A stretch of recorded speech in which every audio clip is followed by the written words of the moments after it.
அண்ணாமலை அவர்கள் ஊடகத்துல பேசுவதை அதை திருச்சி சொல்வதே வந்து இங்க ஊடகங்களுக்கு மட்டும் இல்லைங்க, எதிர்க்கட்சியினருக்கும் ஒரு வாடிக்கையாகவே இருந்திருக்கு.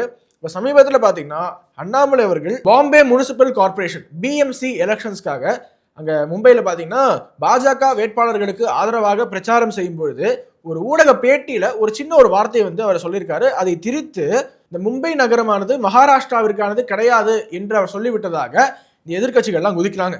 அவர் என்ன சொல்லியிருக்காரு அப்படிங்க நீங்களே பாருங்களேன். Wanted triple engine government. If you look at Chennai, it is DMK at the top, BJP.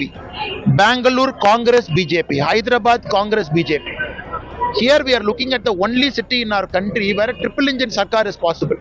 Modi ji at the center, Devendra Fadnavis at the state, and the BJP mayor and BMC. Because Bombay is not a Maharashtra city, it is an international city. And this city has got a budget of 75,000 crore, not a small money. Chennai's budget is 8,000 crore. Bangalore is 19,000 crore. ரொம்ப கிளியரா சொல்றாரு. சென்னைக்கு என்ன budget, பாம்பேக்கு என்ன budget.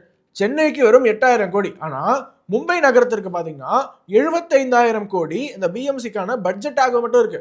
அப்போ ஒரு triple engine government, மத்தியில மோடி, மாநிலத்துல பாஜக ஆட்சி, அந்த மும்பை நகரமான அந்த பிஎம்சியில் இருக்கு இல்லையா, அந்த பிஎம்சியிலுமே பாஜக மேயர் வந்தா ட்ரிபிள் இன்ஜின் கவர்மெண்ட் ஒரு நகரத்தினுடைய மேம்பாட்டிற்காக பயன்படும் என்று சொன்னாரு.